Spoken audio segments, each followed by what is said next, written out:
Both companies and industrial fields, especially small industrial peaks.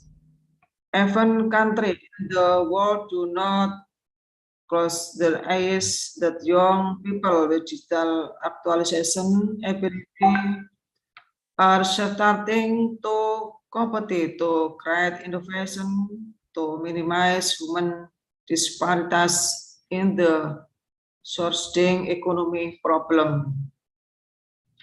The example of digital platform innovation in Indonesia, Gojek, Tokopedia, UFO, Doctor, check and delivery service,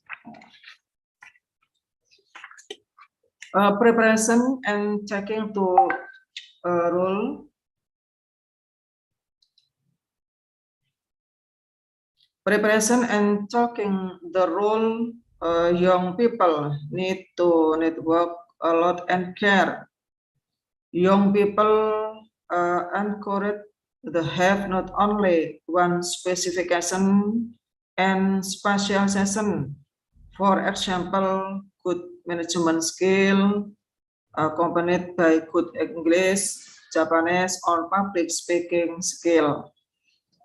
Young people must be creative, open, and sensitive to various problems as well as dare to create big talk. Young people must have broad and strong insight.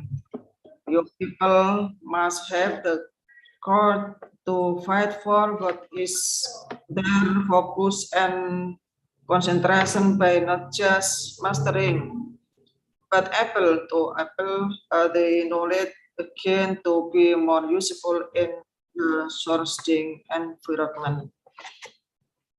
Creative consumer utility, subscription for other benefit or consumption that is use sustainable value.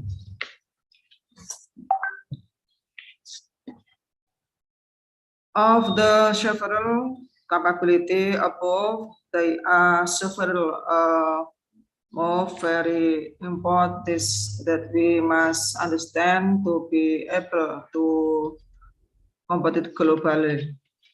We all have realization that the fundamental college is in the term of communication.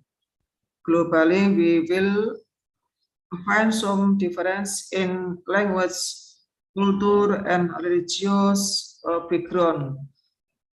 They show that understanding international language is very vital. Ladies and gentlemen, before beginning the webinar, let's we open it together by saying Bismillahirrahmanirrahim. On Monday, May 23, 2022, webinar under the theme of G20 Indonesia, Youth Entertaining the World of Work and Business, Recovery Together, Recovery Stronger, as is officially open. Bismillahirrahmanirrahim. Wastabil khairat. Assalamualaikum warahmatullahi wabarakatuh.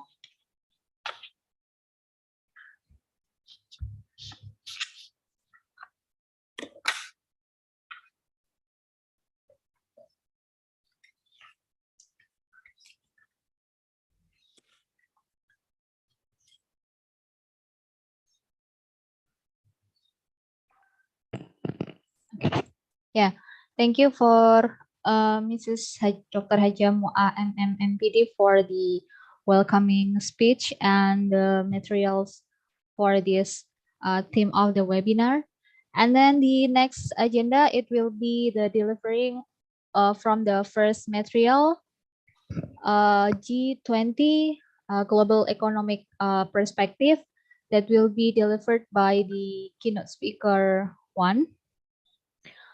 Research Assistant Postdoc School of Business Administration, Yunnan University, Changsha, China, Mr. Bin Mali Kombate. Floor is yours. Hello, Mr. Bin Mali.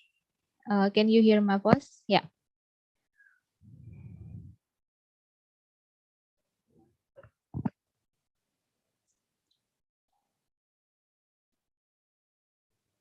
Okay, you still mute. Yeah. Okay, so before Mr. Bin Kombali will present his material, I will could you share your curriculum vitae, sir, or maybe from me?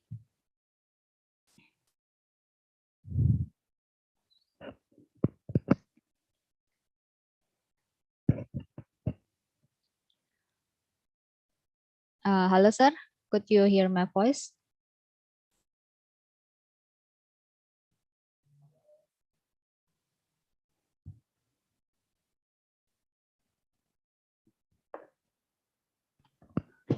It's okay. Can you hear me?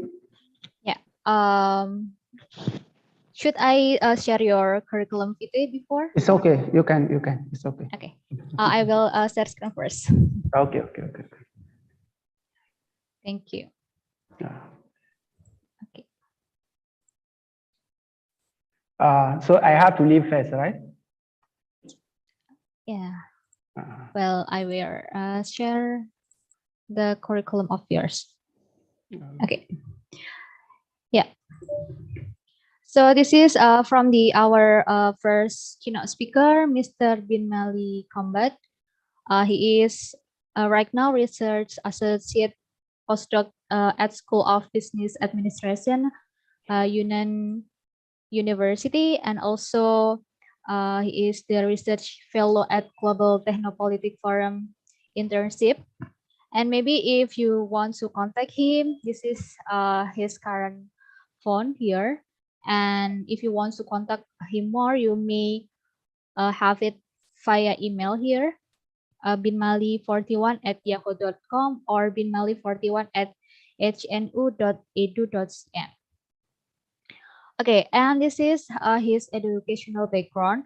So he graduated from the Guangzhou University of Science and Technology, Wuhan City, and People's Republic of China from the 2018 up to 2021. The major is the management, and also he finished his master degree in the Universitas 11 Maret UNS in Surakarta, Indonesia, from 2015 up to 2017, about the finance, so management in finance. And he finished the bachelor degree in the University of Lome in Togo in period of 2009 up to 2013, program management, and his concentration is finance and accounting. So here is his professional experiences. So he is the associate researcher postdoc right now at School of Business Administration, Yunnan University, and also if he has visiting a scholar as researcher at Guangzhou University of Science and Technology in 2017 up to 2018. He also was a research and teaching assistant at University at Lome in 2014 up to 2018. And he had been a teacher at ESAD in 2010 up to 2013 in part-time job in Togo. Also, he became a professional trainer and foreign language translation services during in Wuhan World Military Game 2019. And he also joined in the volunteering at the National Game in China 2021. Also, he has many recent awards here. So he got the Honorary Outstanding PhD credited of June 2021 from the Guangzhou University of Science and Technology, and also got the Honorary Outstanding Volunteer. And also he got the Excellent Scientific Researches Best Paper Awards from the International Annual Conferences of Economic. And he also have the KMD Scholarship for his master degree study from the Indonesia government. And also he asked the UNESCO People's Republic of China co-sponsor fellowship. And he also get the GSG scholarship for his PhD in the China held by the China's government. Also, if you this is for the other activities done by the by him. So he also have the some community in the volunteer activities also. So if you want to know about him, relate to the information about the volunteering, you can have or contact him, yeah, in this case. So you may have this international or volunteer community. And this is his current project. So about the China's financial system risk arising from the financing of non-financial firms through the loans during the period of the transition from the COVID-19 health crisis. And so this is his published work. So it consists of the conference paper, also book, and the others research paper. So that's all about the Binmali's combat curriculum vitae. And now I will back to Binmali to share his material about the global economics perspective related to G20. Okay, welcome, Mr. Binmali. You may share your material. Thank you.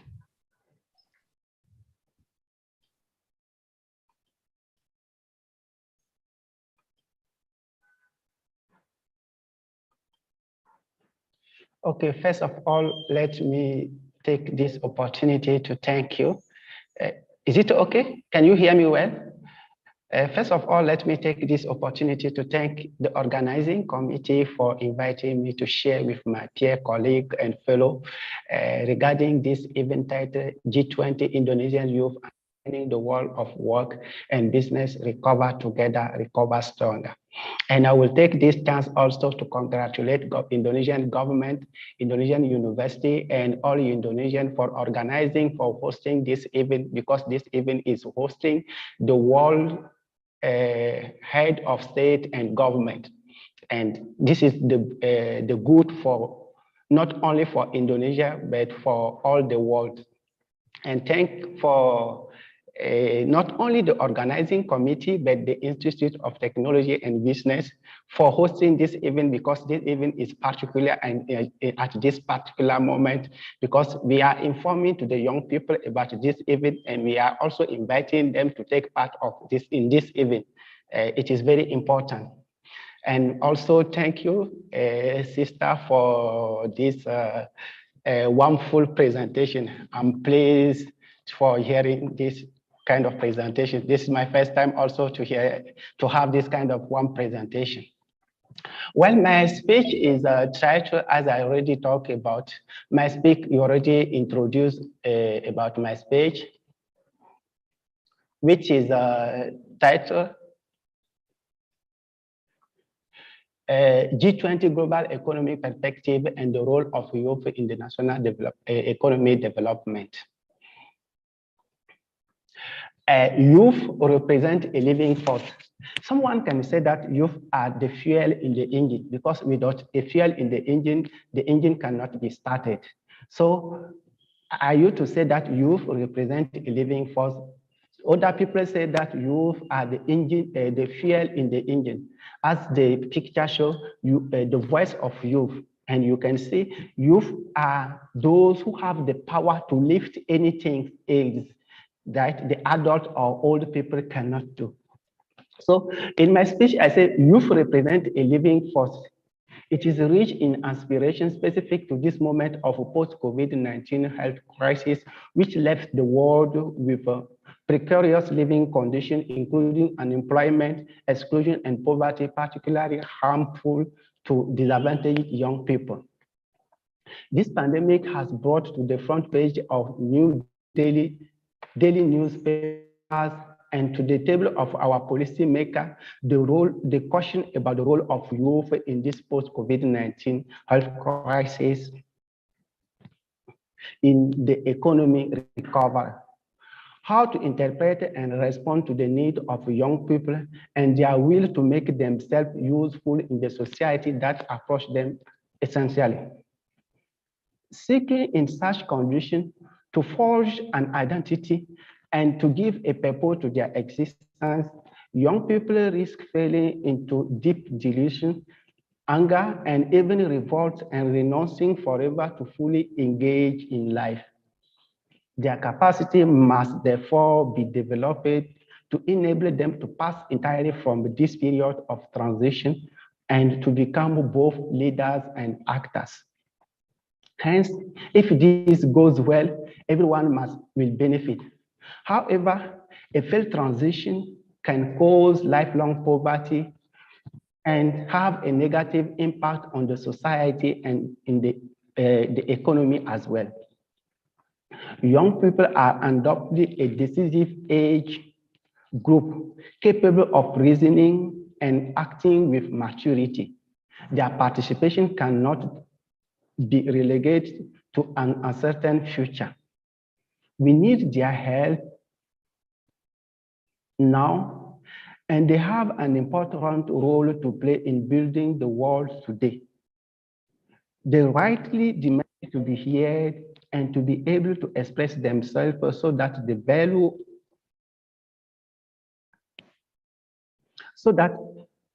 value of their contribution to the society is recognized. Action carried out for young people should therefore aim to empower them to ensure their full participation in social life as a useful partner in their own right. So we need to empower young people to be fully engaged in life.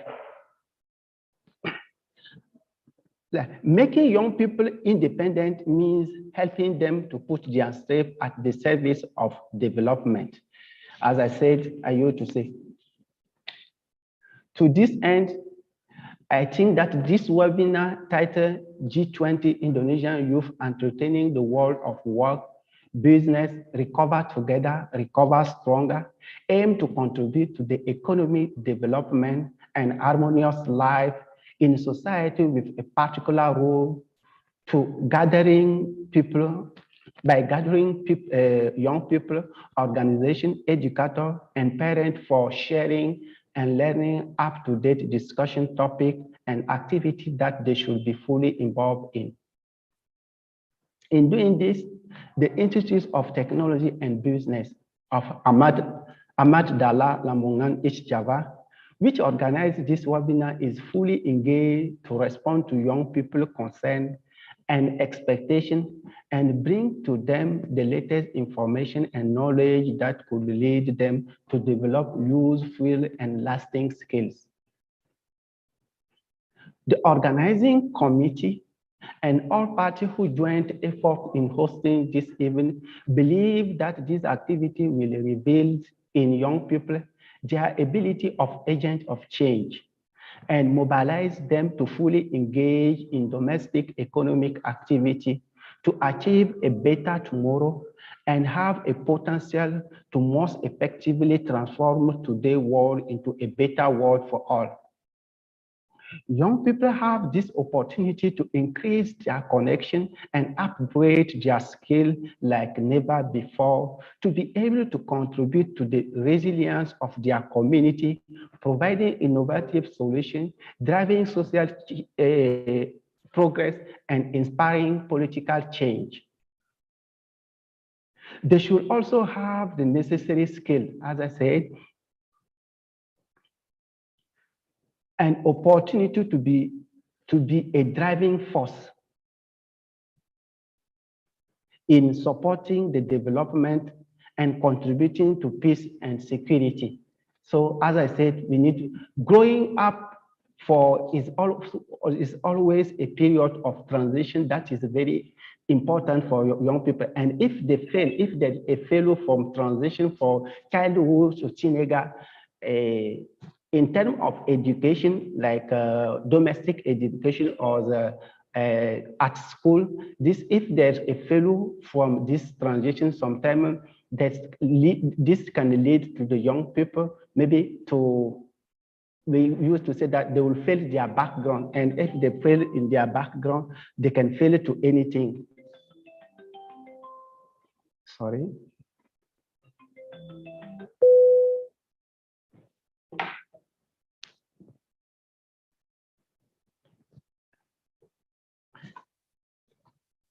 So I try to summarize this to show the connection between young people and leaders. Hello? I try to summarize this graph on the left side to show the connection, which are the connection between the young people and the adult, the degree of separation of duty. Because we say that young people are the agent of change. They can interfere in any activity or any decision or policy making by interfering. If this policy is designed by adults, but adults have to inform to the young people and have their viewpoint. So we have like five steps of designing a policy in the community, in the society, at local or national level. I say the policy can be assigned by inform. Adults decide the project and child volunteer for it.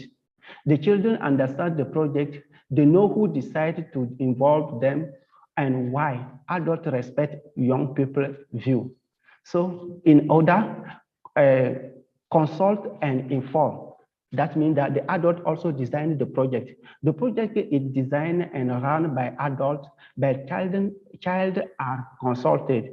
They have a full understanding of the process and their opinion are taken seriously. The third one, adult initiate shared decision with child. So adults have the initial idea but young people are involved in every step of the planning and the implementation. Not only are their view considered, but child are also involved in taking decisions. And the two last is this project or the policy is initiated by the child. Young people, as we are saying, child initiate and share decision with adult. Child have the idea, set up project, and come to adult to have advice, discussion, and support the adult to do not direct, but offer their expertise for young people to consider. And the last is a child initiate and direct it. Young people have the initial idea and decide how the project is to be carried out. Adults are available, but do not take charge. So adults will be available in this project, in the last one, but they are just like observer. So like I said before, there's young people and youth organizations are encouraged to empower to participate in translating the G20, the 17th G20 World Head of State and Government Summit, which is them recover together, recover stronger into local, national, and regional policy, as they play an important role in educating, informing, and sensitizing the public the perspective of disabled. To do this, young people have to bear the role as follows. First, young people should have the capability to have a critical mind. Having a critical mind, part of being young is making sense of a personal experience and asking questions about the world around us. Young people can identify problems around us and strive to solve them by fully engaging and making their voice to be heard. Innovator. In addition to bringing new perspective, young people often have the first-hand knowledge of issues not accessible to adults. Young people better understand the problems they face and can offer an idea or alternative. agent of change. Young people also have the power to act and mobilize other young activists in the rise to power and mobilize others. Youth activism is on the rise around the world, supported by the wider connectivity and access to the social media to promote the perspective of the 17th G20 Head of State and Government Summit. So they have another role. The fourth is a communicator. Young people can be partner in communicating the 17th G20 World Head of State and Government Summit to their peer and community look at local as well as country or regional level. The last one is leaders. When young people are empowered with knowledge of their rights and equipped with a skill to play a leading role, they can drive change in their community and country. Youth-led organizations and networks in particular should be supported and served as they contribute to the development of skill necessary to the civil leadership role among young people, specifically those who are marginalized. So this activity, in addition, aim to give to young people the opportunity to participate in public debate, speak out on social issues, and finally propose solutions to the problem. Thus, to fulfill this role, young people need to know the reason behind the fundamental responsibility, why they must play a leading role, and why their voice is crucial for building a better and promising tomorrow. When we see the figure on our left side, it says, what is young people participation? In another, participation means to be involved, to have a task and to share or take over responsibility. It means to have access and to do or to have access and to be included. That means that young people have to be involved in our society or in the community or in the country by taking some responsibility. They are not, they will not be marginalized, but they will also be part of any step or any decision or anything we are doing in the community.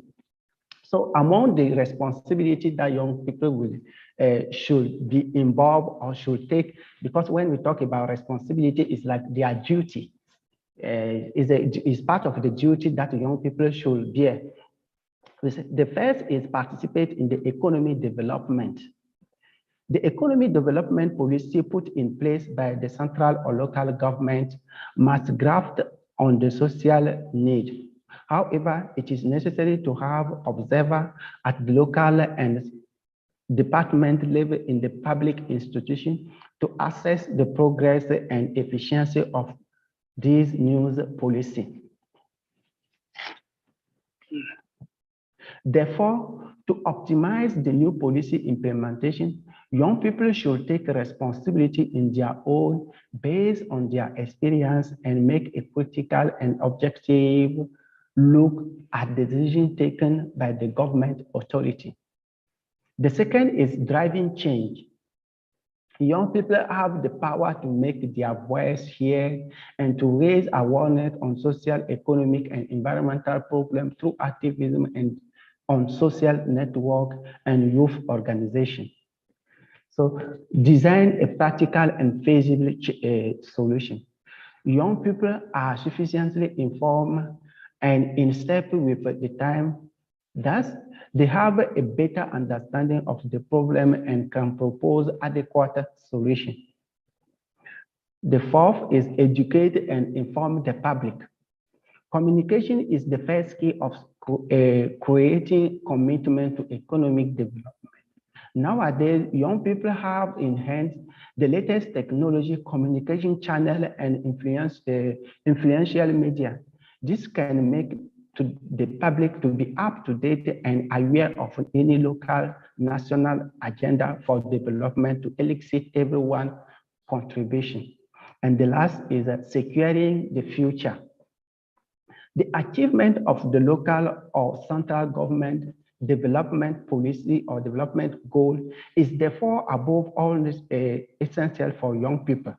Its success will condition the ability of young people to build their future, empower themselves, and realize their dream. Consequently, young people must play a central role in implementing this policy, since the decision taken at the local or national level will affect their future. Thank you. This is the short presentation of mine. I will be happy if there's a part that someone maybe didn't understand well or they have some caution, I will be happy to welcome them.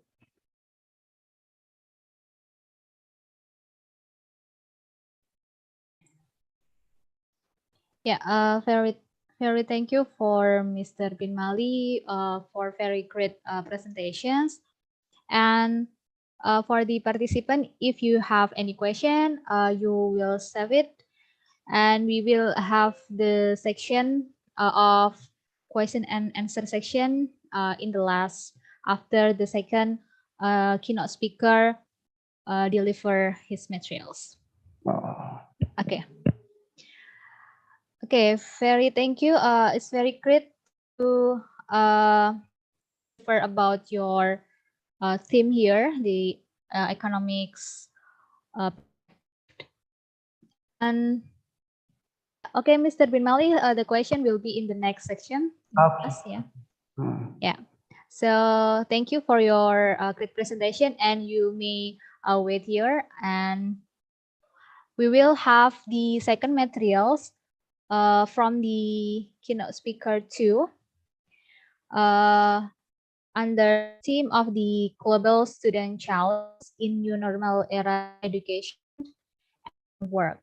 So the speaker is Mr. Khairul Umam Hasbi. Yes, can you hear me? Yeah. Okay. Okay, well, I will share your CV for curriculum fit first. Okay, how are you, Mr. Hasbi? I'm fine.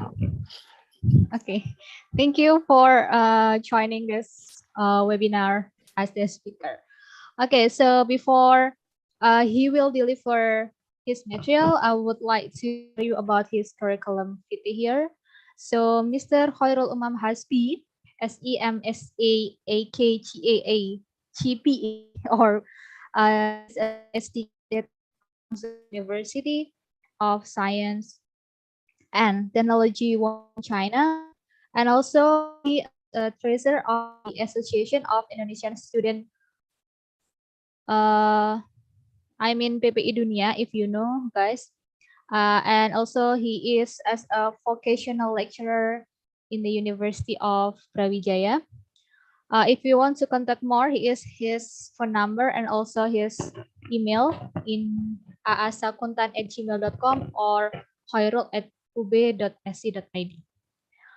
Okay, and here is his educational background. So he graduated from the Bachelor of the Management University Brawijaya in 2008 up to 2009, and also finished his bachelor also in the Bachelor of the Accounting in the same university in Universitas Brawijaya. And in 2013 up to 2014, he joined the program of the educational program of accounting profession in the same university in Universitas Brawijaya. After that, in 2014 up to 2015, he finished Magister of the Accounting in the same university. And in 2018 up to now, he is studying he took the doctoral program at Guangzhou University of Science and Technology in Wuhan, China. And also here are the organizational experiences. So he had joined many organization and to be one of the chief on it. So he became the chief of the public policy of the Techno Information EM in UB or University of Brawijaya in 2010, and also joined the talent manager economist goes to opera ego in the same year. Also, he became the CEO and founder of Ego Perkosi in 2011. He also became the General Chief of Islamic Student Association or HMI Economics at Universitas Brawijaya. He also as the Chief of the Economics Field of Karang Taruna East Java by Kemenpora in 2013. Also, he became the General Secretary Representative of Islamic Student Association or HMI in Malang in 2013. And he also as the Chief of the Social Politics and Culture field in KNPI in Jombang in 2016. And in 2019, he also as the Chief of the Educational Field PPI Tiongkok. And also he is as chief of the scholarship student guidance PPI Dunia. And also he in 2020 he became the general chief of PPI Wuhan and also the treasurer of the PPI Dunia.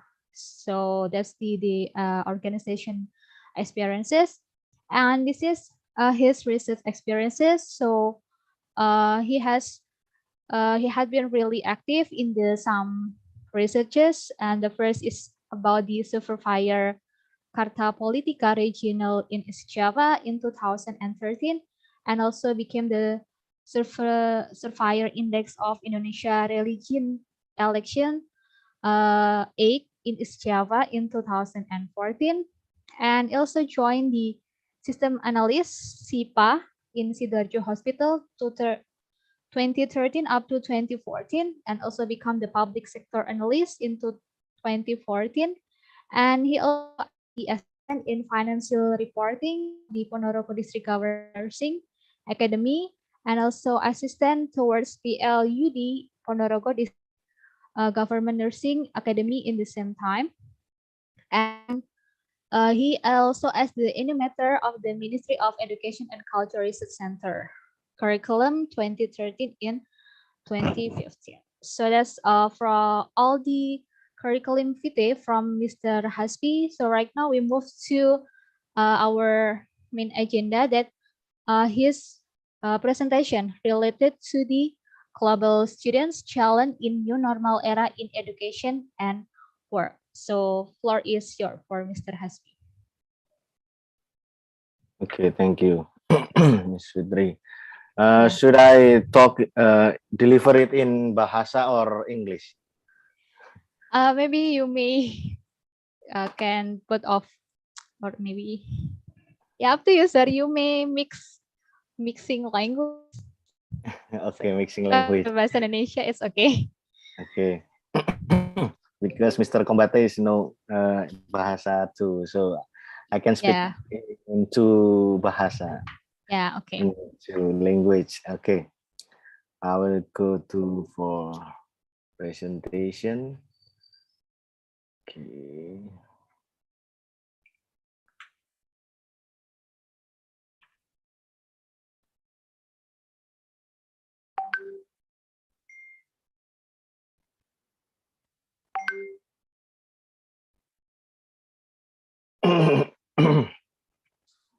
Okay, my name is Khairul. You can call my name Khairul. It's okay. Mr. Aas is okay.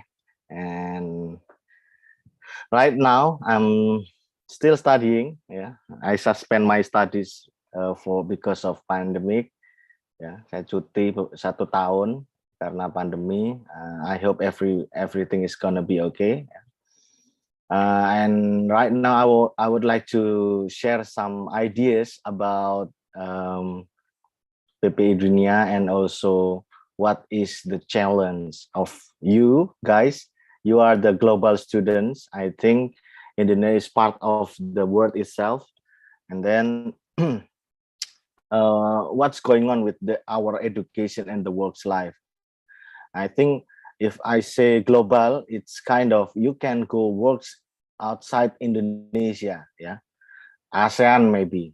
Jadi teman-teman di sini bisa bekerja di luar Indonesia, bisa di ASEAN ya, kemungkinan di ASEAN ataupun di negara-negara Asia atau bahkan dimanapun. Terakhir, as I can say, teman-teman PPI dunia ini ada salah satu yang keterima di satu-satunya orang Indonesia yang keterima di Tesla di Jerman ya, perusahaan Tesla di Jerman. Nah, Elon Musk sedang menjajaki untuk berinvestasi di Indonesia, artinya peluang pekerjaan di ke depan itu juga sangat kompetitif ya. Oke. Saya menjadi bendahara, treasurer di PPI Dunia. Jadi saya tahu keuangan di PPI Dunia dan saya harap mungkin dari background-nya yang studi keuangan ataupun apapun itu ya, itu bisa mengambil manfaat dari presentasi kali ini. Okay, the next one will talk about what is the challenge in the future for the student itself ya. Apa sih tantangan mahasiswa ke depan ya? Lalu bagaimana how to embrace this kind of challenge. And the next one, the involvement of education and the works in the future ya. Jadi saya singkat saja, saya nggak akan terlalu detail terkait dengan hal ini, tapi saya akan relate. Saya tahu betul bagaimana mahasiswa Indonesia itu berkiprah di dunia internasional ya, termasuk teman-teman yang ada dan aktif di PPI Dunia ya. That is your dream. I hope everyone can achieve their dream with English. Yeah. First of all, I would like to share about the most important thing if you want to go study abroad or you want to work outside Indonesia. Even in Indonesia, ya kebetulan yang terbaru ini BUMN juga sudah mensyaratkan bahasa Inggris adalah prasyarat untuk mendapatkan pekerjaan di BUMN. So I think, I don't know, if you want to go to entrepreneurship, if you want to start the work like startup or startup company, or you want to go for lecturer, teacher, it's up to you. But you need to understand, kamu harus tahu, English is one of the most important thing if you want to go there ya. Pekerjaan itu semuanya hampir mensyaratkan bahasa Inggris ya.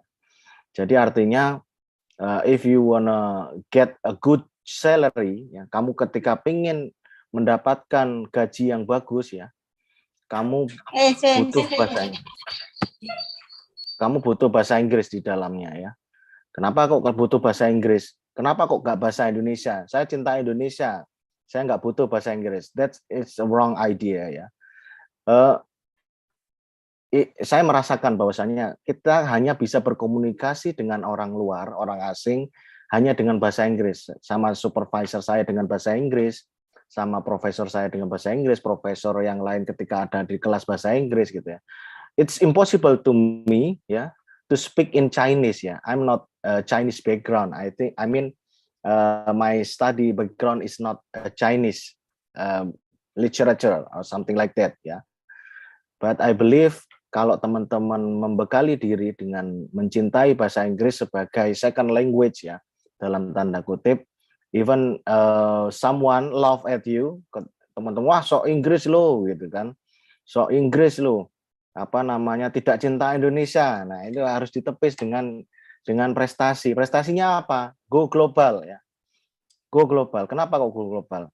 Kita semua di Indonesia ini sudah mungkin tidak asing dengan bahasa Inggris, tapi saya pikir sedikit orang yang mencintai dalam arti suka melihat film bahasa Inggris tanpa subtitle. That is the more that is one of challenging ya. Ada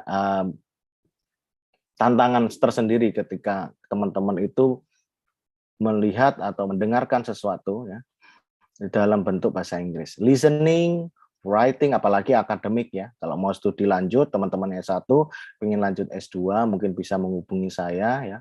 Saya mungkin bisa carikan untuk saya pengen kuliah luar negeri gitu kan. Ya bisa nanti kita carikan. Tapi syaratnya apa? Bahasa Inggris. Coba prove me that you can speak in English, writing in English, bisa pakai TOEFL, IELTS, Duolingo, whatever ya. Tapi yang jelas bahasa Inggris kamu sudah harus mulai dari sekarang. Even menurut saya kalau mulai dari kuliah belajar bahasa Inggris ini it's more hard ya. Karena saya sudah belajar bahasa Inggris mungkin dari SD ya. SD. Saya ikut les, saya ikut course, saya ikut private and something like that ya. Jadi ada course, ada saya English debate saya pernah ya. Bahasa Inggris yang masih paling pecotot, kalau bahasa Jawanya itu saya pernah. Jadi itu yang mungkin bisa menjadi tantangan ke depan. Jadi nggak hanya pintar ya, kalian pintar tapi nggak bisa bahasa Inggris, kurang ya, nilainya kurang. Saya ambil profession karena memang saya ambil general di sini ya, tidak semua profesi di sini. Mungkin saya lebih dekat dengan saya, artinya as an accountant ya, mungkin teman-teman yang backgroundnya akuntansi ya, we have some obligation atau kewajiban untuk mendapatkan pekerjaan atau pendidikan yang layak ya. Generally recognized by the university and college as requiring special training of advanced character ya. Karakter dibentuk dari mana? Karakter dibentuk dari keluarga. Leading to degrees distinct from the usual degrees in art and science ya. And the second one, requiring principally mental rather than manual. Jadi mental seorang student kayak di luar negeri ini, saya dan teman-teman itu mentalnya harus dibangun ya. Ya menghindari kangen sama keluarga, kangen dengan anak, istri dan seterusnya. That is the one of challenge ya. Or artistic labor and skill is successful prosecution by reference to a common body of knowledge. I think ketika teman-teman itu sudah terbiasa untuk merantau ya mungkin kalau yang kuliahnya di Lamongan mungkin dari Jombang atau dari mana gitu kan, merantau ya. Termasuk merantau. Bagaimana kita bertanggung jawab dengan diri kita sendiri. That is one of thing that you need to conquer. Recognizing the obligation of public service and the public interest ya. Jadi meyakini bahwasanya ada kewajiban untuk melayani publik. Apa sih tujuannya ketika kita sudah selesai kuliah gitu kan? Saya ingin kembali ke Indonesia. Fortunately ya, saya sebagai dosen juga di Indonesia gitu kan. Artinya I would like to berbakti dalam kembali ke negara ini, membangun negara. Apa yang bagus dari negara Cina itu bisa kita tiru gitu loh di Indonesia. Saya bukan berarti bicara Cina terbaik, enggak ya. Tapi kalau kita bicara financial technology ya. Financial technology is more advanced than us ya. Meskipun Indonesia sudah mulai bergerak ke sana financial technology. Ada OVO, ada payment digital payment, e-wallet dan seterusnya. I will share something like WeChat Pay or Alipay ya. Jadi di sana itu ada semacam platform yang itu platformnya itu enggak kayak di sini. OVO itu kan harus top up dulu ya. Kalau di China kita langsung nempel sama rekening. Jadi artinya kita harus tinggal scan barcode di mana, everywhere. We doing the scan QR code ya to pay something ya, or just add some friends to WeChat account ya. Jadi bisa kita memberikan public service di situ. Having code ethics generally accepted as binding upon its member. Jadi ada kode etiknya. Nanti kode etiknya ke apapun profesi kalian, kode etik ini juga harus dijadikan salah satu modal untuk bekerja dan menuntut ilmu. Okay. There are three major change and challenge. The first one in smart and digital technology. I believe every one of you understand about how to using WhatsApp ya. Jadi kita bisa jualan pakai WhatsApp. I believe some of you maybe install TikTok ya. Ya, TikTok ini is very popular with music and dancing you can sell something ya. Ya, itu mungkin yang bisa saya sampaikan. Globalization of reporting standard. Kalau di accounting kita sudah punya ada semacam panduan internasional. We are using it in English version and we can send it everywhere in the world ya. New form regulation it's update ya. Kayak yang kriptomania ini, nah kripto ini belum ada regulasi yang pas karena kalau menurut saya pribadi, hemat saya sebagai seorang ekonomi, alumni ekonomi, itu tidak ada underlying ekonomi. It's too risky to invest on crypto ya. Nah ini beberapa yang saya ambil dari ITS ya. Jadi ada penguasaan keterampilan iptek 80%, interpersonal skill and intrapersonal skills. Ada kemampuan-kemampuan, saya nggak akan jelaskan ini terlalu detail, tapi yang jelas intinya hard skill dan soft skill ketika kalian kuliah itu penting. Dari mana? Dari bekerja, dari belajar, dari ikut organisasi. Even I'm an activist when I was a student in my bachelor degree and master degree, I'm using my soft skill and hard skill when I speak to public. Yeah, that is not easy task to speak on public. Even if you are doing proposal defense on your master degree outside Indonesia or doctoral degree outside Indonesia, you need to speak English fluently. Yeah. So everyone can understand what you are saying. Nah ini akuntan, saya skip aja karena tidak semua akuntan di sini.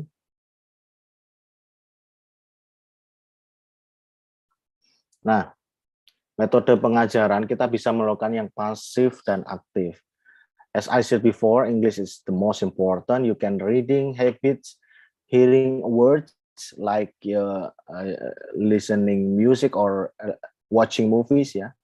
Looking at picture, watching video, you can search on YouTube how to speak in English or how to reading some materials. Just have fun ya. Kamu bisa mencari materi-materi yang mungkin kekanak-kanakan ya. Cerita anak-anak, cerita hewan dan seterusnya. Watching a demonstration, sit down on location, participating in a discussion. Saya nggak tahu Ahmad Dahlan punya ekskul bahasa Inggris atau bukan ekskul apa ya, UKM ya bahasanya, UKM bahasa Inggris atau enggak, kamu aktiflah di situ. Paling enggak participating in discussion in English version may give you a good impact to your life ya. Your life even I said education and works ya. A dramatic presentation and stimulating the real experience, doing the real thing. Itu yang pasif. Ini mungkin yang bisa ke teman-teman pelajari. Ini saya skip aja dulu. Oke, saya mengacu pada KKNI level 6 dari program sarjana. Ya. Ini karena saya dosen, saya juga menyusun KKNI. Ya. Artinya ketika kita mampu melakukan, mengaplikasikan bidang keahlian, memanfaatkan iptek pada bidangnya dalam penyelesaian masalah, serta mampu beradaptasi terhadap situasi yang dihadapi. Jadi ini salah satu ya. Jadi ada output yang ingin kampus inginkan supaya nanti mahasiswanya menguasai dalam bidang apa ya terserah gitu ya, sesuai dengan bidangnya masing-masing. Yang kedua, menguasai konsep teoritis bidang pengetahuan tertentu secara umum dan konsep teoritis berbagai bagian khusus dalam bidang pengetahuan tersebut secara mendalam serta mampu memformulasikan penyelesaian masalah prosedural. Kalau di accounting ya, saya bicara sedikit dengan accounting karena kita bisa dipraktisi ya. Saya kurang tahu kalau yang lain. Kalau di accounting kita bisa practice by doing ya. Artinya kita sudah ada materinya, kita sudah dapat materinya, kita bisa aplikasikan dengan praktek. Ya. Paling enggak ada KKN di situ. Jadi I hope KKN itu is one of term that you can learning something by doing something that maybe related with your study background. Ya. Mampu mengambil keputusan yang tepat berdasarkan analisis informasi dan data, dan mampu memberikan petunjuk dalam memilih sebagai alternatif secara mandiri dan berkelompok. You are not doing this by yourself, you can go by group, ya. And you are responsible for your own works, and dapat diberi tanggung jawab atas pencapaian hasil kerja organisasi, whatever it is, ya. Jadi bertanggung jawab. Jadi organisasi juga memupuk rasa percaya diri kita dan memberikan manfaat terhadap apapun yang itu menjadi kompetensi kita. Ada mungkin kalian dengar sertifikasi profesi, ya. Kalau di akuntan saya sedikit menjelaskan, ada regulasi yang mengatur hal itu. Contohnya akuntan publik, penilai atau dokter itu sertifikasi profesi. Kita diakui seorang akuntan kalau punya sertifikat, bukan sertifikat kegiatannya, sertifikasi. Kita melakukan ujian dulu baru kita mendapatkan pelajaran dari hari itu, ya. Sertifikasi sudah. Konsep pembelajaran di luar perguruan tinggi mungkin saya singkat saja. Pendidikan mengubah perilaku sesuai dengan harapan tujuan pendidikan ditetapkan. Dan hal ini menekankan pada mengajarkan mahasiswa untuk belajar, tidak sekedar menerima informasi. That's why mungkin kalau sedulu zaman saya kuliah mungkin masih teacher center, ya. Sekarang student center. That's why when I was teaching, ya, I just say to my student that they need to go for presentation, ya. Mereka yang presentasi, kita habis itu setelah presentasi mereka diskusi, kita yang memberikan kesimpulan. That is the student center. Sudah lagi bukan metode ceramah, ya. Dosen di depan ngajari A, B, C dan seterusnya. Belajar mandiri sebagai subjek yang melakukan pembelajaran. Ini yang kita lakukan, ya. Oke, mungkin yang sebelum terakhir, keseimbangan dalam belajar. Ada kita belajar dalam ilmu kehidupan, ya. Tidak hanya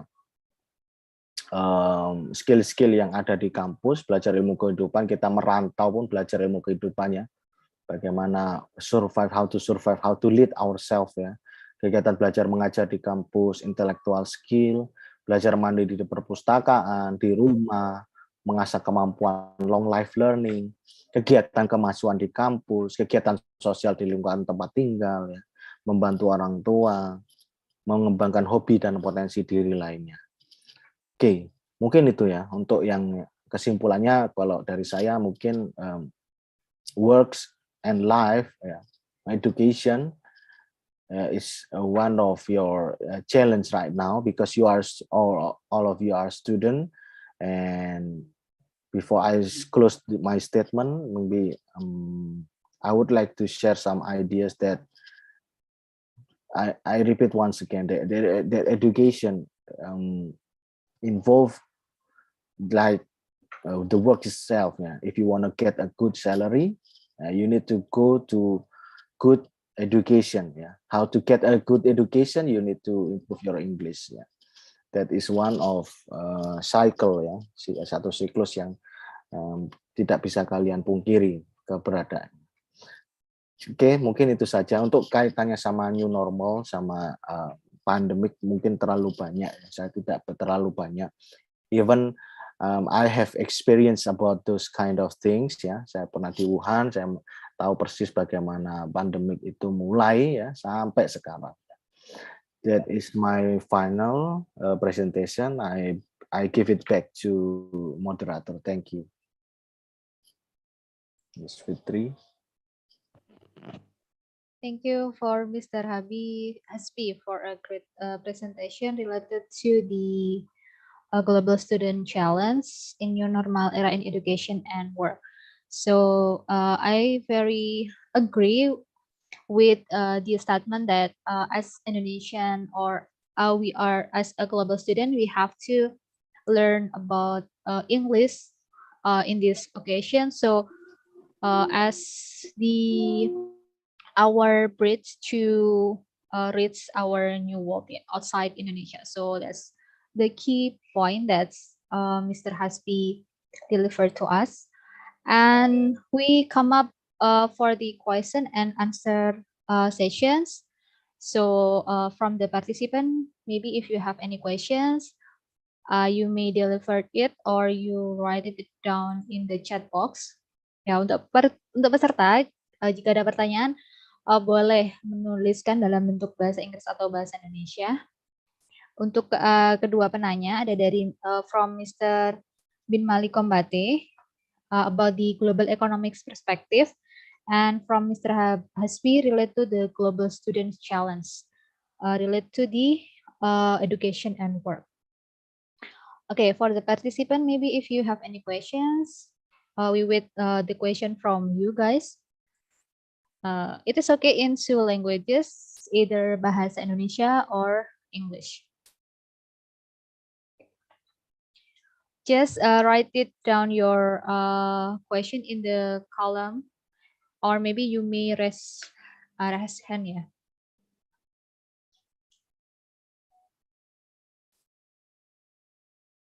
You guys.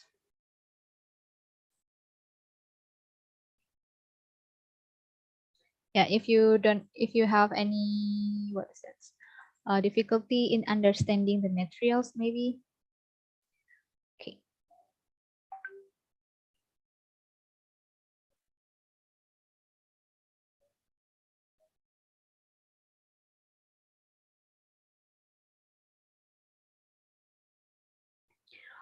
Okay, here there is the questions here for Mr. Bin Mali. Are you here, sir? Yes, I can hear you. Okay, but your video is still off. Yeah. Okay, thank you. Yeah.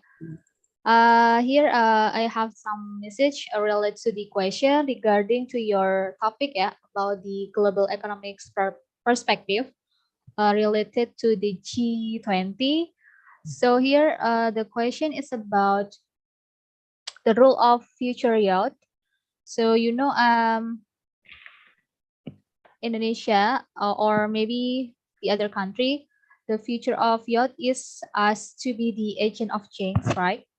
Yes. So according to you, so what kind of agent of change that do you think it is relevant to this current situation in this global post-crisis condition? Maybe you may share your experiences or or phenomena in you, yeah, surrounding you, maybe where do you live now, and how the role of the youth regarding to this global crisis. Okay. Okay. Thank you very much for the question. I don't know who asked the question, but it is that means that the person really follow my presentation. Yeah. We said youth are the leaders of tomorrow. They are agents of change. And today we are going through, it means that the pandemic is still not yet over. Like I'm not in China, in several cities or provinces in China, the pandemic is still going on. And many cities are still under lockdown. That Indonesia is being blessed to host this activity called G20 Summit that will gather the world head of state and government. This is the top 20 hosts of state and government who is going to gather in Indonesia.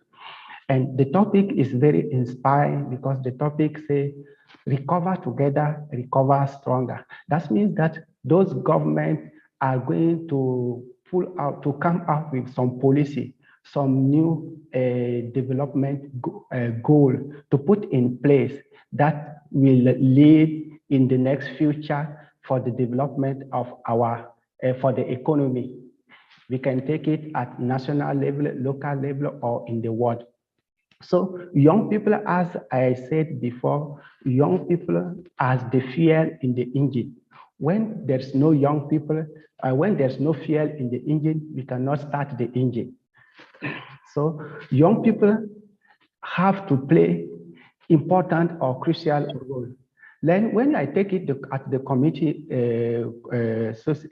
at the committee level, young people can play some role, like they can organize some activities for sharing. Like this kind of activity is very important.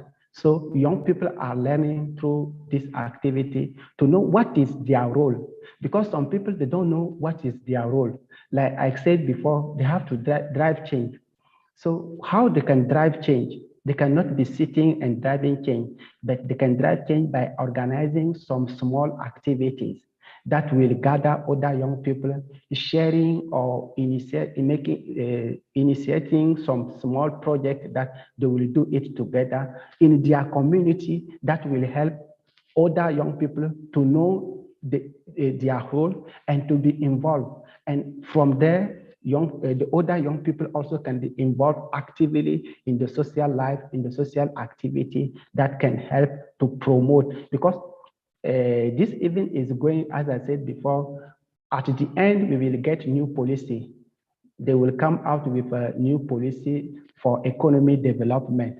And who are going to put this policy into action? This is young people. If young people doesn't know about the perspective, about the outcome of this event, they cannot be involved. So they have to participate to joint effort at the local level, in their community, in their society, or locally, or at the national level. Like the big boss, he's my classmate. He's the host. He's like a national and international. So I think that he is well placed to host this kind of activity, to aware to young people their role in the social development. So by organizing, we can all start, everything can be started by organizing social activity in our community, like building and trying to share our knowledge, or founding on some policy that the government already put in place. Like I said before, maybe government put in place some policy, but young people or our public are not aware about this policy. So young people can take this policy to make activity in their society, in their community, to share with the public and say and try to detail to the public about the perspective of this policy, what will be the outcome of this policy. If they didn't understand, they will try to explain to them, to show them the way to do it. So doing that, young people are driving change, because you will see that some development policy put in place by the government, but the public are not informed. So if young people through the initiative, they can bring this policy to the public, inform them, and show them the way to do. Are you getting me? Yeah. I don't know if I answered the question well or not. Yeah, your voice is so clear here. Okay, so here is the point, is that joining the it is okay to say that we have to join some voluntary activities that like you done before. Yes, it is.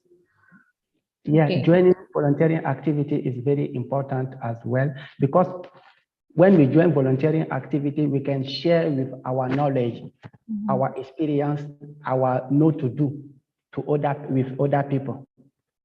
Okay. Yeah, very well. Thank you for the answer to the respond the answer. We have another question, sir. Don't worry. Yeah, So sure. we move to the another question from the students here, and this is a question for Mr. Hasbi. Are you here, sir? Yes, I'm here. Yeah. Okay. Very well. So the question in Bahasa Indonesia. So related to your topic about global student, here di tengah momen keterbukaan dan kolaborasi, khususnya momen G20 ini, apa yang harus disiapkan oleh para pemuda yang tertinggal atau yang tidak mengenyam pendidikan tinggi, seperti yaitu ada mungkin beberapa pemuda yang istilahnya secara pendidikan masih tertinggal. Nah, itu seperti apa untuk menyiapkan mental mereka untuk menghadapi masa sekarang ini? Oke, good question ya. Ada pernah pertanyaan mungkin yang related ya, mungkin saya eksplisitkan. Saya dari kampus swasta nih, gitu kan. Saya dari kampus swasta, terus pengen kuliah luar negeri, memungkinkan enggak? Mungkin ada sedikit mirip ya dengan hal itu. Paling enggak, saya pengen education yang better, artinya better ini di sini mendapatkan mengenyam luar negeri ya, apapun, whatever ya. Kalau kalian sudah di luar negeri, orang bakal respect sama kalian. That's my experience ya. Jadi apakah sekolah swasta itu juga bisa mendapatkan kuliah di luar negeri? If your campus ya listed in Kementerian Kebudayaan, ya pasti ya it's acknowledged ya, pasti diakui oleh negara. Even if you are private university ya. Jadi kalau teman-teman nggak usah berkecil hati. Banyak dari teman-teman saya yang keterima di luar negeri itu dari kampus bukan negeri ya. Jadi jangan berkecil hati teman-teman ngomongnya, wah saya dulu sekolahnya biasa-biasa aja, gitu kan. Terus habis gitu saya pengen kuliah di luar negeri. If you have a good English ya, kamu bisa ngomong bahasa Inggris, kamu bisa menulis dalam bentuk bahasa Inggris, dibuktikan dengan kamu mengikuti tes bahasa Inggris dengan baik ya, dengan skor yang baik, kamu akan mendapatkan pendidikan yang layak. Lalu bagaimana dengan biayanya, Pak? Ya. Bagaimana dengan biayanya? Sering ada pertanyaan seperti itu. Ya, ada beberapa jalur ya. Selain LPDP, kalau saya sih tak sadar diri ya, kemampuan saya tidak sebagus sama teman-teman yang mendapatkan LPDP di luar negeri ya. LPDP is one of institution that provide scholarship ya di Indonesia di bawah Kementerian Keuangan. Saya nggak tahu Pak sekarang sudah merger di Kementerian Pendidikan Budayaan Ristek Dikti. Tapi yang jelas beasiswa tersebut mengcover full tuition, living cost, transportation, accommodation ya, bahkan tunjangan keluarga LPDP ya. Kalau saya di Chinese Government Scholarship ya, itu tidak mengcover yang namanya tunjangan keluarga. Ya udah dapat segitu ya segitu ya. Kamu kalau mau bawa keluarga ya enggak masalah ya, tapi ya tidak akan ada tambahan terkait dengan hal itu.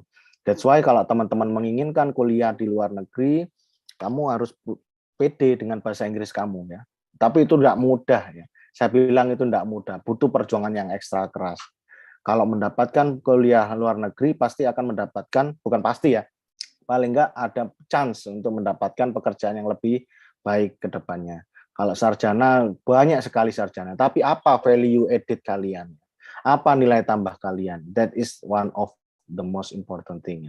Oh, saya bisa bahasa Inggris. Apa buktinya? Oh, ini saya punya sertifikat.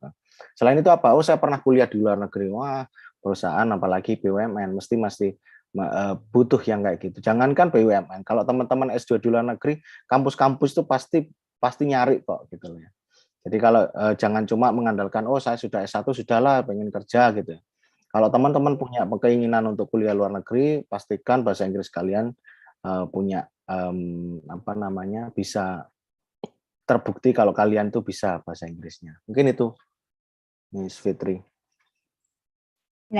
Ya, terima kasih untuk respon dari pertanyaan peserta terkait dengan kolaborasi ya dan apa yang oleh pemuda.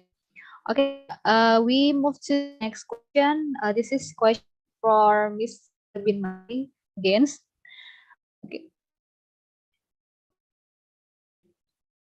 Okay, Mr. Bin Mali, are you here?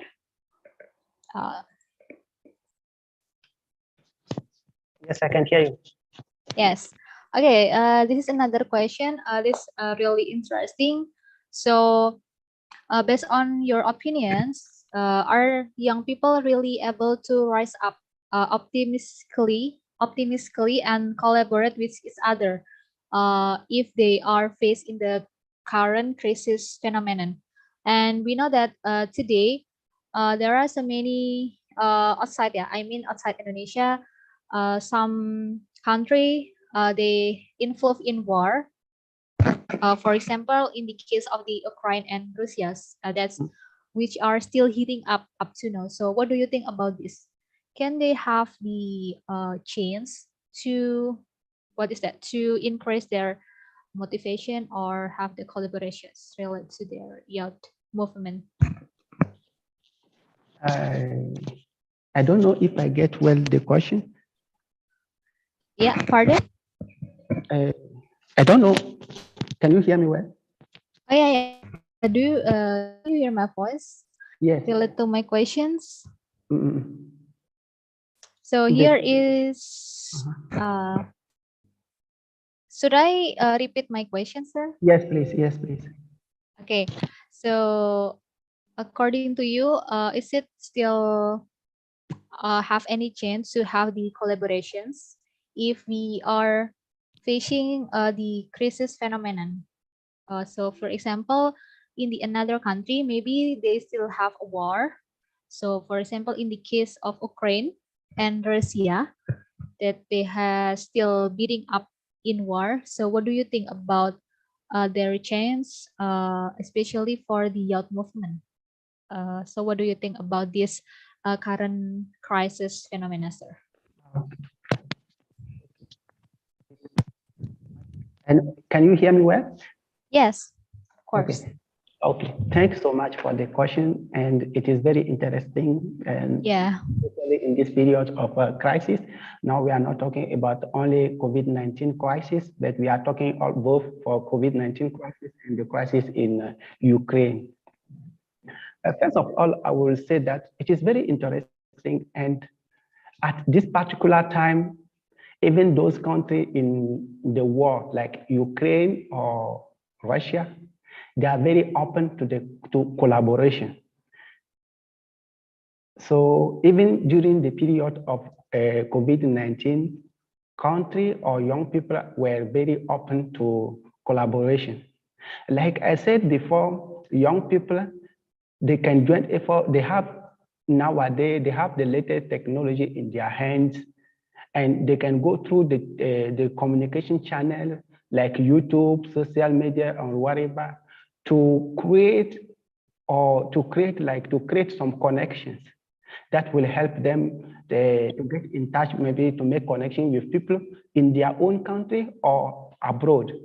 So there's never be a barrier in, even when the crisis, the COVID-19 crisis was a very harmful, the connection was still open and people could connect with each other, because nowadays we don't need to meet even before start our connection, before start interchanging. So we can go through the social media. So connection is very important and it's still possible. And even these days, it is like, let's say that it is very increasing, because through the COVID-19, people learn to know that we can not only connect by face to face, but we can be connected through the social media like we are doing now. The connection is still possible. I could maybe come to Indonesia for this conference, but I'm now in China and we are there, and then we are communicating. So connecting is still possible, and everyone is open to the connection. The crisis actually improved the connection through the social media. The COVID-19 crisis or the crisis in Ukraine, it tried to improve, or people try to increase their level of connectivity through social media. But now I don't really know if the question means that if that person is looking for connection in those countries who are in war. Even though even if it's the case, people are still connecting. I'm now in connection with my friend in in Russia. I don't have currently friends in Ukraine, but I have some friends in Russia, and every day I'm in connection with them. So I think connection is very important, and it's still we can still get connection with anyone we need, or we can still build a new connection as well. So that's why I don't know if the question, I really heard what the question before asking, before replying, please.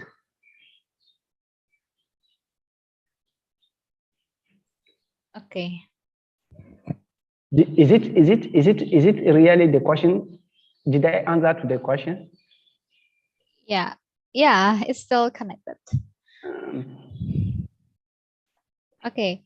So there is another question from they still relate but in the different country. This is the last question for you, Mr. Bin Jennifer. Mali. Yeah.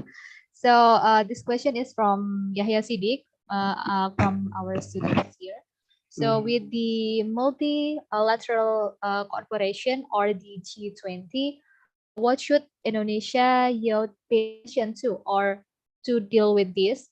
Because you know that our youth here play a big role in determining the direction and benefit of recovery in Indonesia's G2 presidency. So what do you think about that?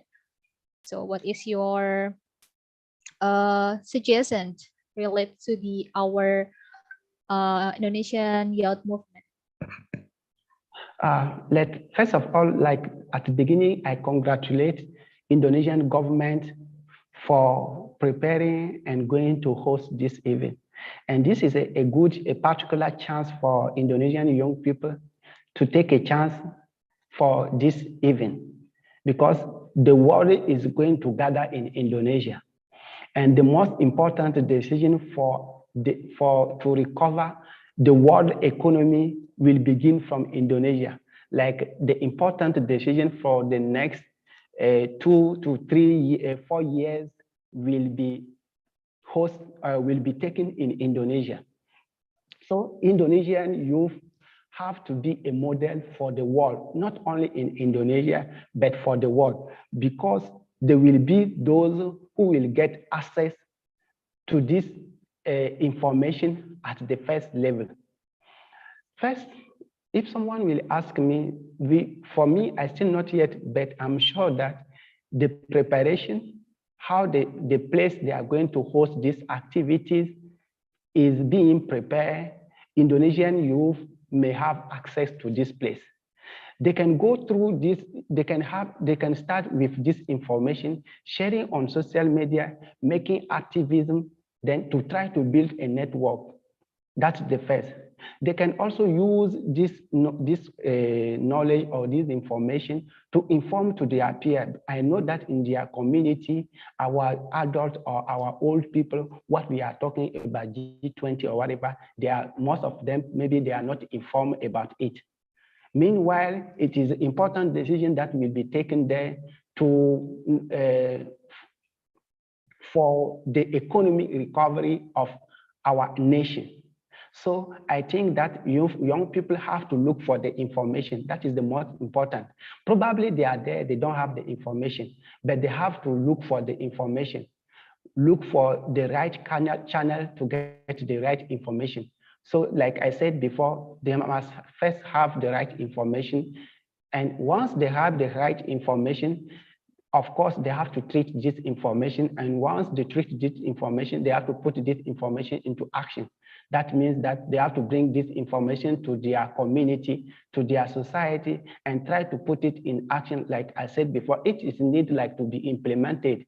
If it is a policy that needs to be implemented, young people can go to the government institution to look for the information, how they can help the government to implement this policy. And they can come back in their community to volunteer by helping the government, the government department to implement this project. Like you said before, I've joined a lot of volunteering activity. And when I was in Indonesia, I even host an event called Asian African Youth Conference at UNS in 2016. This event was hosted to come like a backup of one conference that happened in Indonesia in Bandung years before. Because we were young people, we see that through this Bandung conference that gathered Asian and African youth, African leaders at that time, come out with an important decision that help our country to set at some level, like a level of a relationship. Through the Bandung conference in time, Asian and African leaders, they get to know each other and they start some relationship through that conference. So Indonesian youth also can try to build this kind of activities together, even they don't invite foreigners among them in their community or in their cities or something like that, try to build some small activity Some have the knowledge of this, what is going to happen or what is happening now on the preparation of this the site where they are going to welcome these people. Some have the knowledge. So those who have the knowledge, they can make some small event to share with those who doesn't have the knowledge. And also those some have the knowledge of how to implement this policy. So they can also help the others to have the knowledge and also to help them to implement this policy, because without the participation of youth, this policy cannot be fully implemented. And if it's not fully implemented, that means that it cannot achieve the goal set at the beginning.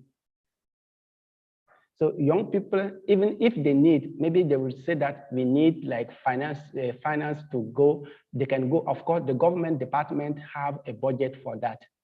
But young people have to organize the event, go to the government, talk to them with a proposal or something like that, and they will get sponsor to do their activities.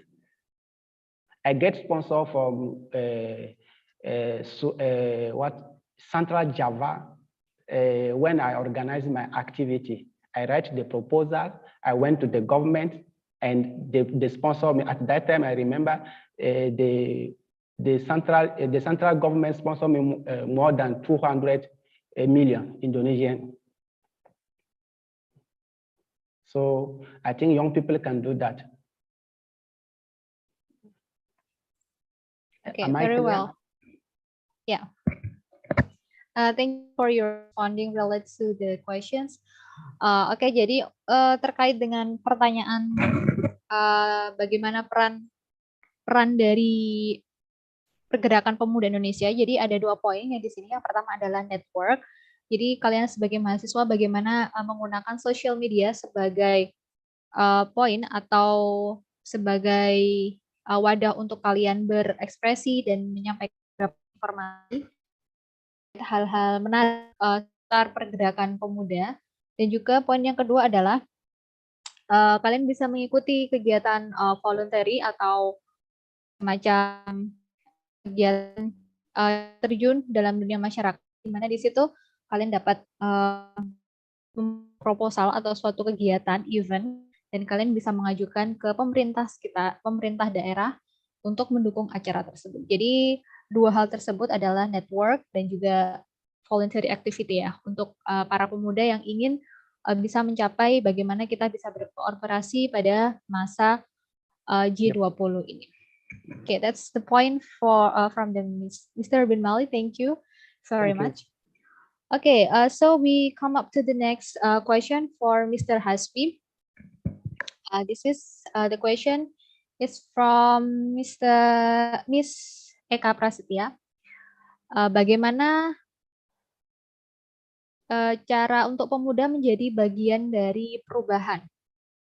Seperti yang kita tahu untuk sekarang ini banyak pemuda cenderung tidak ingin menjadi bagian perubahan gitu ya. Mungkin mereka mau mengeksplor diri mereka ke berbagai hal terkait dengan hal yang relate to hal-hal yang sedang naik daun sekarang ya, hal-hal yang sedang viral gitu. Bagaimana menurut Mr. Hasbi, bagaimana pendapat Anda untuk mensupport para pemuda tersebut? Oke, thank you Mas Fitri. How to be an agent of change ya. Mungkin ini doktrin dari waktu mahasiswa pertama ya. Waktu ospek. Saya dulu juga didoktrin. Mahasiswa itu harus menjadi agent of change ya. Itu yang masih dan sedang saya lakukan, agen perubahan. What kind of change that they mentioned ya. Apa yang dimaksud perubahan di sini. Perubahannya jelas yang arahnya lebih baik ya. Artinya teman-teman kalau sekarang lagi aktif di kemahasiswaan, apa yang bisa kalian berikan sama organisasi kalian? Oh, saya aktif di organisasi. Jadi saya mungkin sharing sedikit tips terkait dengan how to manage my time ya during my school period ya. Jadi ketika saya berorganisasi, saya tidak memikirkan kuliah. Saya ketika kuliah tidak memikirkan organisasi. That's 2 different things ya. Jadi how to manage 2 lives ya. Even when I was apa namanya, mendekati apa ya, lagi pacaran gitu ya. Jadi saya nggak mikir organisasi dan kuliah gitu kan. Artinya fokus di situ ya. Artinya gini, waktu kita menginginkan sebuah perubahan, perubahan dalam arti yang baik ya, banyak perubahan juga dalam bisa berarti ke arah yang tidak baik. Tapi yang jelas teman-teman kalau sudah bertanggung jawab, saya memutuskan untuk menjadi mahasiswa. Ya. Jadi waktu ketika lulus kuliah SMA, ya, memutuskan menjadi mahasiswa. Jadi artinya tambahan maha di situ, artinya teman-teman harus menjadi lebih mandiri dari sebelumnya. Oke, mungkin teman-teman masih mulai dari apa namanya? Pertama mulai dari mahasiswa itu melakukan yang namanya diskusi terkait dengan bagaimana memberikan suatu perubahan dari organisasi ini. Dari kalau saya ada rapat umum besar ya, rabes atau kayak gitu semacamnya untuk menentukan ADART gitu. Ini simpel, tapi itu menjadikan modal awal saya untuk merubah organisasi menjadi lebih baik. Dengan ADART yang baik, tata kelola yang baik, itu menjadikan organisasi yang baik. Lalu bagaimana memanage kuliah? Ya? Kalau saya pribadi kuliah itu saya manage, saya ada waktu-waktu khusus yang memang itu saya harus belajar di situ ya. Saya mungkin sehari saya spare waktu saya 2 jam maksimal. Selebihnya ya sudah bermain, nongkrong sama temen ya. Jadi jangan 100, kamu kan punya 24 jam ya. Jangan banyak habiskan waktumu itu hal-hal yang percuma. Itu buat apa namanya? buat kita itu menjadi hal yang bisa menjadi poin penting dan ada poin tambahan ketika nanti kita menempuh tingkat pendidikan yang lebih tinggi atau mendapatkan pekerjaan. Jadi pekerjaan yang kalian lakukan tidak hanya berdasarkan based on money ya. Meskipun kerja butuh uang, tapi tidak semua pekerjaan itu membutuhkan uang. Artinya ada beberapa yang voluntary work yang sudah dimention oleh Kombate tadi. Ada voluntary work yang itu tidak ada uangnya gitu loh, tapi itu dilakukan. Itu membuktikan kita itu bisa bekerja meskipun tidak ada uangnya.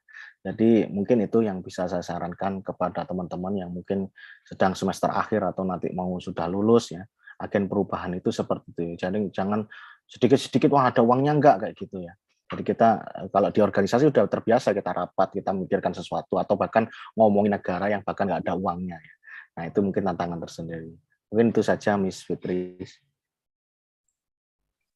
Ya, terima kasih untuk responnya terkait dengan the agent of change. Kemudian ini ada pertanyaan terakhir ini, Mr. Hasbi. Masih terkait dengan G20, tapi lebih ke yang lain. Jadi, menurut Mr. Hasbi, bagaimana pandangan Anda terkait masa depan pemuda Indonesia yang masih kurang tertarik dengan politik diplomasi? Padahal sekarang kita sedang gencar-gencarnya untuk apa ya istilahnya provokasi ya pemerintah bagaimana untuk memajukan negara dengan berbagai kegiatan yang terkait dengan diplomasi.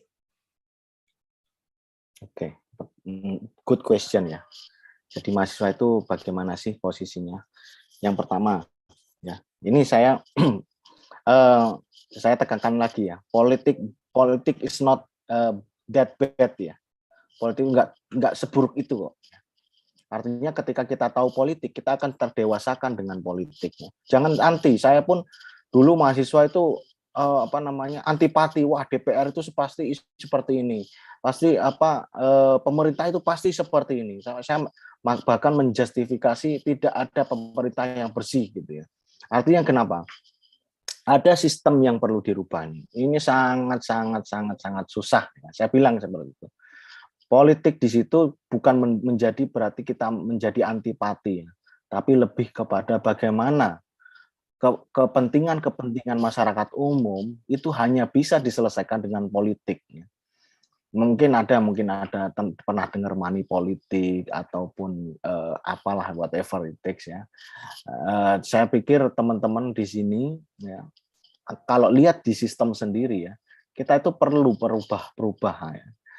Pengubah sejarah. memberikan warna-warna tersendiri dari Indonesia.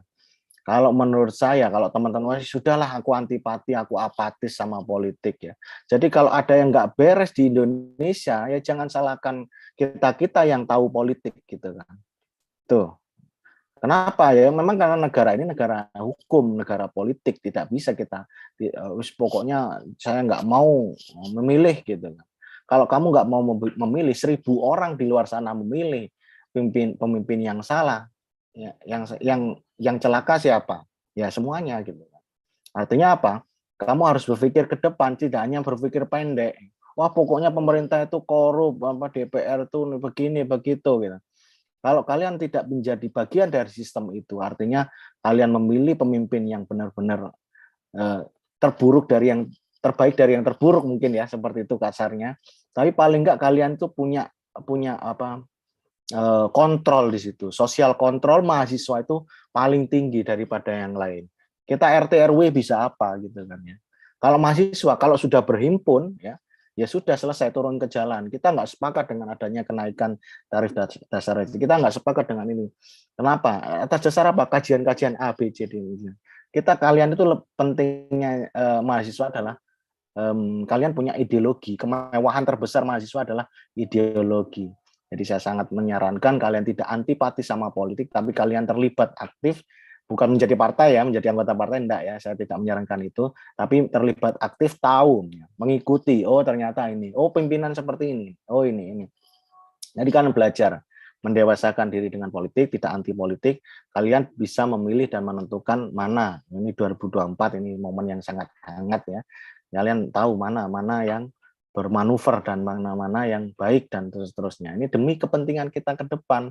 Harga susu, harga pajak yang harus kita bayar, semuanya nanti diputuskan di situ sama momen-momen politik di situ ya. Jadi saya harap sekali lagi teman-teman tidak anti politik, mahasiswa tetap aktif ketika ada kebijakan pemerintah yang kurang tepat dikaji dan didiskusikan lalu turun aksi. Kalau saya seperti itu, malah kalau mahasiswa saya aksi, mana kajiannya ya? Kalau kajiannya oke, silakan turun ke jalan. Terlepas itu sempurna, baik, buruk, pokoknya ada kajiannya. Kalau cuma ngobrol doang berdasarkan feeling, perasaan, saya pasti tolak. Bahkan mahasiswa saya kasih nilai yang bagus malah. Kayak gitu, Miss Fitri, pengalaman saya. Terima kasih, Miss Fitri. Ya. Ya, jawabannya sangat menarik ya, mungkin terkait dengan politik diplomasi yang mungkin sekarang mahasiswa masih ada yang anti, tapi juga ada yang sangat aktif dalam mengikuti politik diplomasi. Oke, demikian sesi tanya jawab ya. So that's our session of the answer and questions. So regarding to our topic today, it is important for us that the G20 presidency is not as the common organization for Indonesia, but it is hoped to help our Indonesians movement in the case of the economic development, social politics, culture, to have and work together to rebuild the country. So we have to recover together and recover stronger. So that's the last of our event today. So before I close this seminar, we have the photo sessions together. And please, for all the participants, you may turn on your video. Untuk semua partisipasi, silahkan menyalakan videonya untuk sesi foto ya. Ya. Untuk yang lain, silakan. Ya.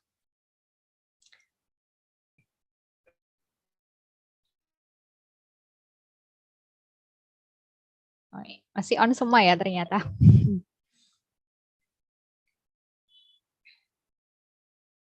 Oke, kita menunggu yang untuk open your camera.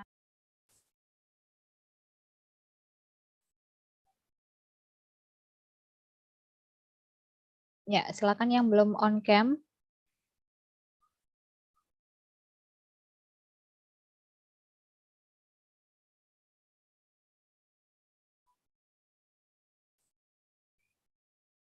Okay, ini mungkin maybe we have some time to capture your picture, guys, because here we have many participants. Okay, I will count it. 1, 2, 3. Wait.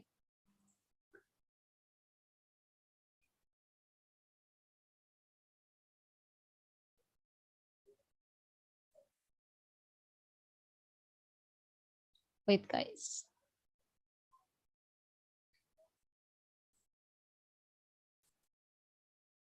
Okay, the next slide. Yeah. 1, 2, 3.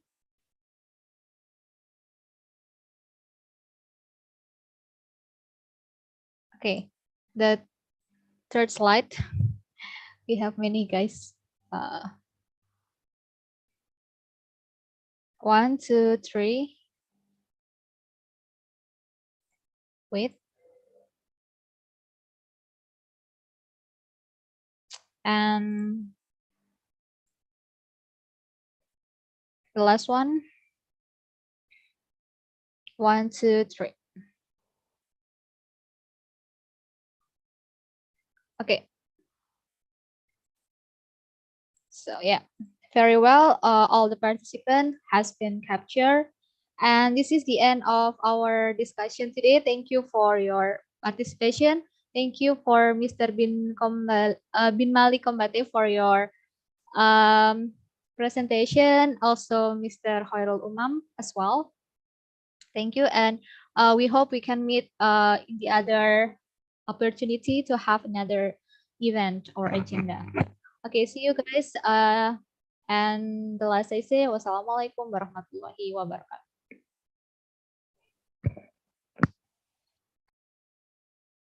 Thank you, everyone.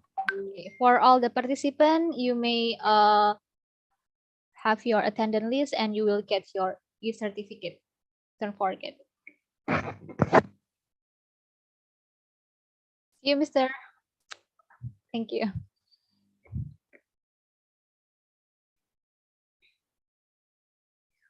Untuk peserta, silakan mengisi daftar hadir jika kalian ingin mendapatkan e-sertifikat.